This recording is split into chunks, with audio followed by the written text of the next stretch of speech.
Caixinha, aqui do seu lado esquerdo. Boa noite, Pedro Larroca, Energia 97 FM. Gostaria que você falasse sobre dois atletas. Primeiro sobre o Robinho Júnior, que tinha uma expectativa muito grande por parte do torcedor e poderia até ser o caso, o jogo 3-0, de colocá-lo, enfim, por conta ali da euforia da torcida e tudo mais. E um outro jogador, Tiquinho Soares, que hoje um gol e uma assistência, mas muito se questionava e se questiona ainda a questão física dele. Hoje você entende que ele está nas suas melhores condições já, ou a partir do mata-mata, que o Tiquinho vai estar apto fisicamente 100% para entregar o melhor dele? Obrigado. Começando pelo Júnior. O Júnior, tal como alguns colegas da base, têm vindo com muita regularidade treinar connosco. Sabemos, sem desprimor para os demais, porque eu não vou com nomes, mas vou com qualidade e vou com atitude, mas sabemos o que ele representa para este clube, pelo passado que o seu pai também tem nesta instituição e, se quisermos, também por aquilo que é o carinho pessoal que temos de ter com ele no momento difícil que também está a viver. Mas ele tem feito pela vida. Hoje não estava no banco, logo não podia entrar. O jogador, sim, que optámos para ir ao banco e com aquela situação do Escobar, era o Verón, para ter alguns minutos e poder dar um descanso ao Guilherme, que tem jogado 90 sobre 90 há 11 jogos consecutivos. E em relação ao Tiquinho, é um jogador que nós acreditamos muito. É um jogador que, quando não jogou, por exemplo, um jogo anterior, nós sabíamos que ele tinha essa sobrecarga. Hoje entendíamos que o jogo ia ser desta maneira, muito mais próximo da área adversária, precisávamos ter essa presença, e para o centroavante é sempre importante fazer golo. Eu já tinha feito no penalti naquela gentileza do Guilherme. Fazer golo assim é diferente, somando ao golo uma assistência, então tanto melhor. E por que não dizer que o Tassiano faz o segundo golo no segundo jogo consecutivo. Mas muito mais importante do que tudo isso foi o comportamento coletivo que a equipa teve. Eu acho que hoje a equipa teve muito sólida em termos daquilo que é a compactação e a forma como temos que ocupar o espaço ofensivo, e isso faz com que a equipa tenha esse muito bom equilíbrio ofensivo, e que aquilo que é um momento muito importante para nós, se queremos jogar ao ataque, é estar equilibrados no momento da perda, para que possamos imediatamente tentar recuperar a bola na zona mais alta. E isso foi praticamente o que passou ao longo de todo o tempo. Posso referir outros dois jogadores que também taticamente melhoraram e evoluíram em situações que no jogo anterior não fomos tão fortes, que era o Soteldo e o Guilherme, em fechar os espaços interiores quando a bola estava do lado contrário. Melhorámos também nesse particular, e apenas e só na última zona não andámos tão finos, mas fomos uma equipa muito persistente, sempre empurrando o adversário não para a última zona, mas praticamente para a defesa do seu golo, e dessa persistência resulta o primeiro golo, que abriu aquela fortaleza de pernas que estava na defesa da área e na defesa do próprio golo. Então foi também muito importante a equipa ter essa capacidade de entender que teria que continuar a desgastar a muralha para poder perfurá-la. Caixinha, boa noite. Rodrigo Matugas, Esportiva. Eu queria que você fizesse uma análise geral do jogo. O quanto que você sai satisfeito daqui, se esse Santos, o futebol que o Santos apresentou hoje, é o mais próximo que você já viu do padrão que você quer? Se você sai satisfeito do que você viu, e o quanto isso passa pela entrada do Gil? O quanto o Gil já podemos afirmar que é um titular do Santos? Não, eu não gosto de entrar em situações individuais, como viu, por exemplo, o Gil. Há pouco estava a falar da questão física do Tiquinho. O Gil também passa por o mesmo processo, ele ainda não teve muitos minutos, e com esta sequência de jogos muito próxima, é a segunda vez que tem que ser substituído num jogo. Então vamos com calma, é um jogador que nós contamos, tal como todos os outros zagueiros, está a ter um comportamento diferente, diferente em jogo, porque era um Gil que vocês viam no passado, que jogava muito mais recuado, e agora joga muito mais subido em termos daquilo que é o acompanhamento da equipa. E hoje tínhamos a missão de que os nossos zagueiros controlassem a entrada da bola no primeiro passo no Carlão, que era a partir daí que normalmente esta equipa sai na transição. Tivemos quase sempre bem nesse controle, então gostei da forma como os nossos zagueiros também puderam fazer isso. A primeira parte, qual era? Você está satisfeito Satisfeito, sim. Vamos ver, o jogo de hoje tem uma história diferente, foi praticamente jogado no meio campo ofensivo, eu não sei, não vi os dados, mas praticamente a bola foi toda nossa, o Brasão foi um mero espectador, tiveram 1 ou 2 escanteios, controlámos sempre muito bem a saída do adversário na exploração daquilo que era a nossa profundidade, porque jogámos quase sempre sobre 40 metros, e nesse sentido foi muito bom. Se formos analisar aquilo que era a compactação da equipa e equilíbrio ofensivo, decididamente este foi o melhor jogo. Em momentos estratégicos e de comportamento como equipa, foi um jogo que perdemos, que foi o jogo no Corinthians, que eu gostei também muito, e o jogo anterior também andou ali entre estes dois. O que é importante? É importante que nos últimos 3 jogos a equipa tem mostrado esse crescimento, essa sustentabilidade, tem vindo a jogar com essa regularidade, e isso para mim é o mais importante. Se nós falamos num processo, hoje somamos 90 minutos ao crescimento desse processo, no jogo anterior somamos mais 90 minutos, no outro, mesmo tendo perdido, somamos 90 minutos, e é certo que fruto disso, fruto do processo, nós hoje à 11ª rodada, infelizmente só hoje conseguimos a 2ª vitória consecutiva e conseguimos o segundo jogo com o 1-0, e isso é representativo também daquilo que é o crescimento da equipa, e isso é o mais importante. Quando a equipa vai crescendo coletivamente, quando a equipa até ao final do jogo consegue representar os objetivos que tem muito claro, tem muito marcados, isso deixa-nos muito satisfeitos. O resultado nunca dependerá de nós, mas controlar esse processo vai depender sempre em todos os momentos. Caixinha, tudo bem? Bruno Melhores da Rádio Bandeirantes. Hoje o resultado foi importante demais em termos de classificação. O Santos conseguiu uma distância para os adversários no grupo, visando a próxima fase, e amanhã, a depender de outros jogos, pode garantir sua classificação nas quartas de final do Campeonato Paulista. Caso isso aconteça, os adversários tropecem e o Santos garanta sua vaga, você pensa em preservar alguns jogadores para o duelo em Limeira no domingo para fechar a fase de grupos? Tem chance do Neymar, por exemplo, ser preservado desse jogo? Já foi preservado hoje. Nós vamos ter que pensar esse jogo. Eu não gosto de pensar as coisas dessa forma. Se tenho a qualificação assegurada, quero sempre mais. Se eu puder terminar, e quero terminar como todos eles com 18 pontos, não vou terminar com 15 ou com 16. Então isso é muito claro. E ter um ciclo de vitórias é totalmente diferente para enfrentar o que temos pela frente, é totalmente diferente de não o ter. Então cada jogo, e vocês vão entender, que a minha filosofia é essa mesmo, é jogo a jogo. Eu não posso pensar nos quartos porque ainda nem sequer estou qualificado. Estamos a falar do jogo de hoje, ainda falta jogar os 2 adversários amanhã. Nós fizemos o nosso trabalho e dependemos única e exclusivamente de nós. E isso é muito importante. Dependemos de nós em que sentido? No nosso processo. O nosso processo está mais próximo de nos levar à obtenção de uma vitória, e é isso que queremos. Mas não vai ser um jogo fácil em Limeira, de certeza. Uma vez mais tive como referência ao jogo do Palmeiras, já o vi, já o analisei, perderam, é verdade, por 3-0 nesse jogo, mas é uma equipa que tem os seus argumentos, é uma equipa intensa e é uma equipa que vai vender muito caro o jogo, por isso temos que ser muito sérios na abordagem àquilo que será esse jogo, porque não nos podemos permitir neste momento, pela irregularidade, por variadíssimas razões que tivemos até aqui, agora ter um tropeço. E quando falo ter um tropeço em termos daquilo que é a nossa atitude competitiva e o nosso processo de jogo. Isso é coisa que não podemos permitir. Caixinha, boa noite, parabéns pela vitória. Obrigado. Felipe Camargo, de Olho no Peixe, Rádio 105 FM. Me permita 2 em 1, e ainda na esteira dessa questão sobre Limeira, já que a gente talvez não vai ter oportunidade de conversar com você até lá. A Inter, independente da condição do Santos, mas a Inter vai chegar nessa última rodada brigando para não cair. Queria saber de você se encontrar um adversário que estará numa situação de desespero, numa situação de necessidade de uma vitória, se isso pode tornar as coisas talvez mais fáceis ou difíceis, dependendo da realidade que a Inter vai ter lá. E eu sei que você também não curte muito falar para os jogadores que não estão aqui, né? Você fala isso muitas vezes, mas hoje o David Washington já estava aqui no camarote, jogador que chega por empréstimo, e o Thiago Maia já não treinou em Porto Alegre e é aguardado para exames médicos. O quanto que esses 2 jogadores vão qualificar o seu elenco para a sequência da temporada?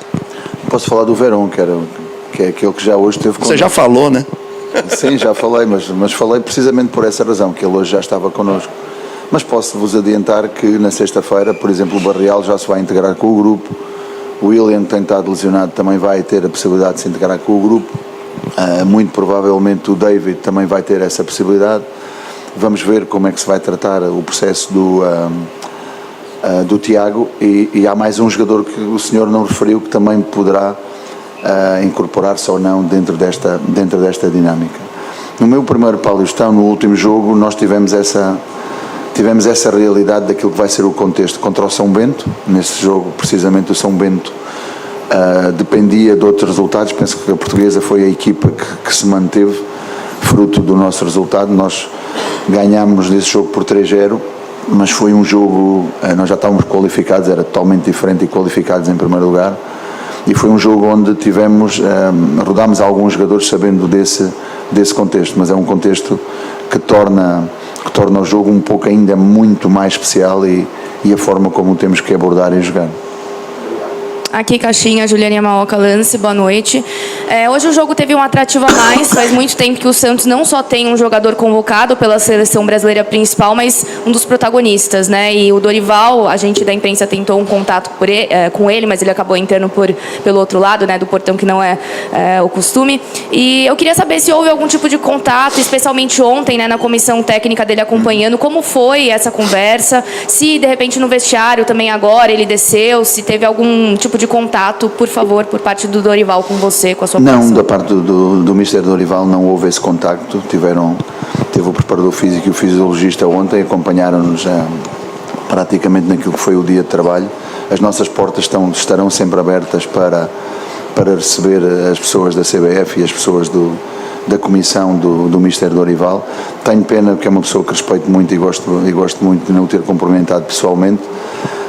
Mas, como lhe digo, estamos sempre abertos e cordiais a recebê-los e a trocar informação, uma vez que, como já repeti no jogo anterior, nós temos uma causa, nós Santos, e começando em nós, temos a causa Neymar. Ele ter abdicado de muitas outras coisas e vir para esta causa onde se sente bem e penso que se sente feliz, como já não se via há muito tempo, pelo menos para quem o conhece mais próximo em termos dessa realidade, é um primeiro passo para que depois o segundo passo seja a causa Brasil. E aí aquilo que podemos fazer é trabalhar com ele da melhor maneira, ter estes cuidados que temos que ter com ele, apesar dele querer jogar sempre, mas temos que ir com muito cuidado, porque ninguém quer ter também um retrocesso em relação a esse desenvolvimento, a esse crescimento e ao seu próprio processo de jogo, que tem a ver com o ritmo. É único e exclusivamente isso que estamos a falar.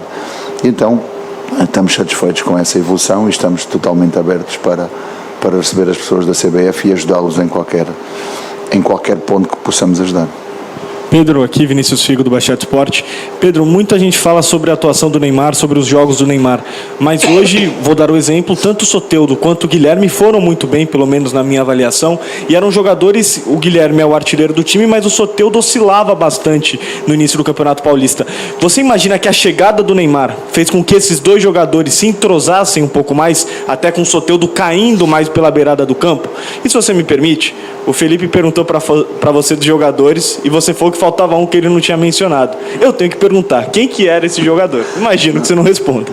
Não, ele não está aqui, não faz parte do processo, não vou falar sobre ele. Mas posso falar sobre esses dois jogadores. O Guilherme está num momento muito bom. Ele também tem trabalhado muito para esse momento, voltando um pouco atrás. Eu acho que este é um jogo de jogadores, e os bons jogadores normalmente criam esse tipo de associações, e esse tipo de associações, essas micro-sociedades que os faz melhores jogadores ainda, quando encontram jogadores com os quais se podem associar. Indiscutivelmente a chegada do Neymar veio ajudar em relação a isso. Mas a minha forma de ver o jogo, e aquilo que tem a ver com o crescimento do Guilherme e do Soteldo, vai muito mais do que aquilo que são as associações ofensivas que ficam mais à vista e a dinâmica que eles dão à equipa, que é indiscutível. Eu falei ainda há pouco naquilo que era o fechar por dentro. Soteldo, a preocupação que teve hoje de fechar por dentro com a bola do lado contrário, saberem defender o que é espaço, defender o que é linhas de passe, é importante. A dinâmica que ele tem já de pressionar para a frente, Se recordar o último jogo, ao minuto 86, ele sai da linha do meio campo para ir pressionar o goleiro, que é uma coisa impressionante. Jogou 2 vezes consecutivas 90 minutos, coisa que já não jogava há praticamente 2 meses e meio. E o Guilherme, para além de ter essa participação ofensiva, tem também esta participação defensiva. É natural que ele ainda tenha ali algum automatismo, porque eu lembro-me e conheço já há muito tempo desde a Arábia, ele gostava muito de fazer o corredor e defender, a fechar-lhe numa linha de 5. A nossa dinâmica é de criar concentração sobre o lado da bola para estarmos mais próximos de fazer pressão coletiva, e então ele tem que fechar, mas é mais por dentro, não na linha de 5, mas vir um pouco fechar mais por dentro, e está a ter também essa abertura para o fazer, e isso ajuda-nos muito. Então imagino ter jogadores que desequilibram em termos ofensivos, mas quando têm que participar no processo defensivo da equipa, seja para defender para a frente, seja para fechar num bloco, também o fazem de uma forma muito eficaz. Boa noite, Caixinha, aqui no meio. Parabéns pela vitória. Gelson Henrique, Esporte por Esporte. Vou voltar a falar sobre o Gil. O Rodrigo acabou perguntando sobre o zagueiro. Foram 4 jogos do zagueiro na temporada até o momento, aproximadamente 276 minutos que ele esteve em campo. Na minutagem que ele jogou, apenas um gol sofrido pelo Santos. Queria que você falasse do impacto, de forma geral, de solidez defensiva da equipe do Santos com ele em campo, comparando sem ele em campo. O que o Santos ganha com o Gil, o que o Santos perde sem o Gil, como que você avalia a temporada dele até o momento? Obrigado. Olha, eu na primeira temporada que tive do Red Bull Bragantino, tive 10 duplas de zaga. 10 duplas de zaga. E fomos a equipa que teve durante 17 jogos, que é praticamente metade, é quase uma rodada, com o 0-0. Dentro dessas duplas que nós tínhamos de zaga, infelizmente haviam jogadores que parecia que tinham um para-raios, atraíam tudo o que era situações negativas, e quando aconteciam e erravam, era golo. Há outros que também às vezes erram, mas têm esse elan e as coisas seguem em frente. O importante é que nós temos 5 zagueiros que nos dão essa confiança, que nos dão tudo isso. O Gil neste momento está a responder muito bem àquilo que foi a sua oportunidade, está a trabalhar nesse sentido, está a ter uma boa relação com o Zé Evaldo, e os números não mentem. Por isso eu também não posso ir contra esses números, mas é importante que entendam que eu defendo todos por igual.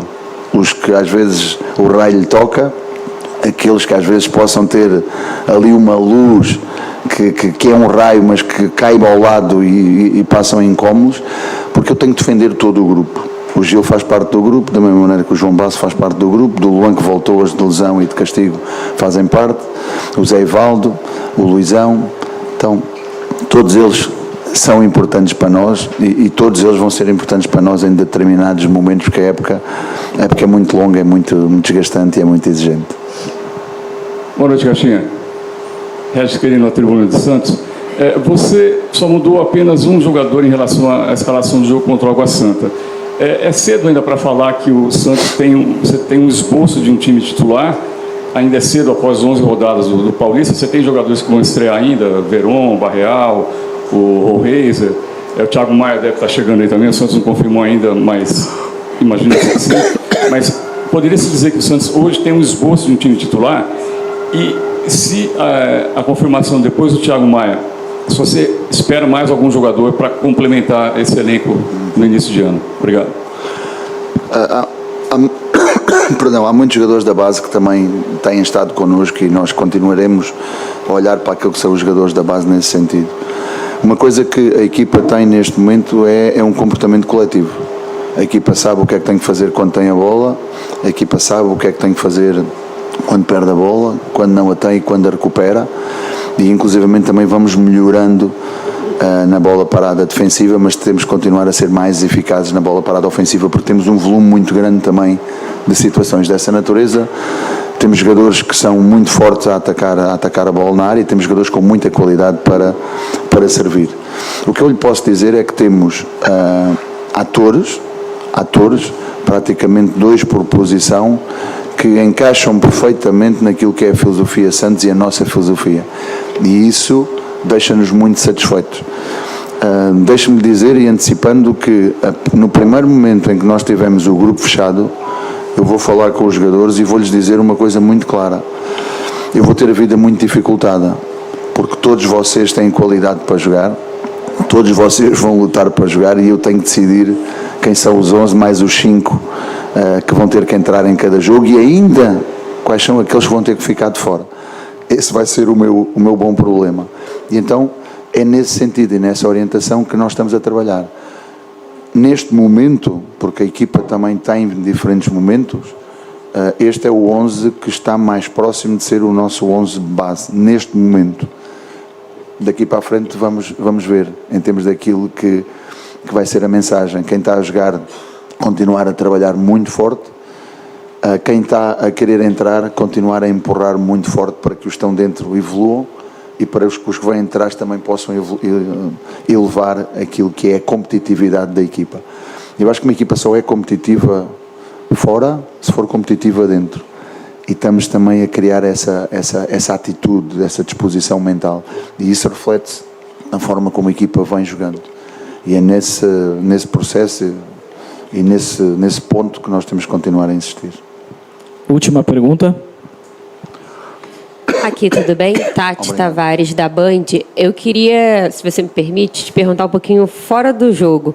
Essa semana viralizou aí nas redes sociais um movimento ali dos jogadores, inclusive alguns aqui do Santos, sobre o gramado sintético. Eu queria saber a sua opinião sobre isso, o que você pensa do gramado sintético, se você está de acordo com, por exemplo, o Neymar, que também entrou ali nesse movimento, e outros jogadores de outros clubes. O que você pensa sobre isso? Na Europa, ao nível da UEFA, estão a proibir esse tipo de superfícies. Apenas são utilizadas em centros de formação para que os jovens jogadores tenham outro tipo de qualidade ao nível do processo de treino. Houve inicialmente uma proliferação muito grande em termos dessas superfícies. Houve vários estudos, as mesmas superfícies evoluíram muito, mas no meu entender nunca serão capazes de substituir aquilo que é uma superfície natural.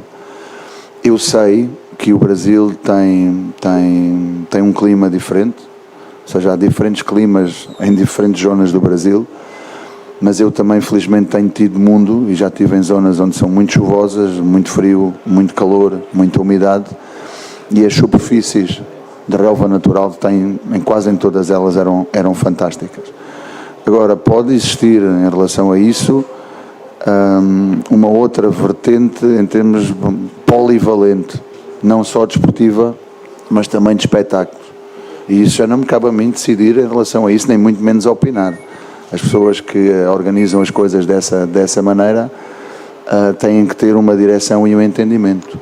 Eu não vejo o futebol de alto rendimento ser jogado em superfícies sintéticas da mesma forma que é jogado em superfícies naturais. Senão, a própria Champions League, que é a maior competição a nível de clubes, permitiria que se jogassem nessas superfícies. Na Copa do Mundo permitiria que se jogassem nessas superfícies. Na Copa da Europa permitiria que se jogassem nessas superfícies.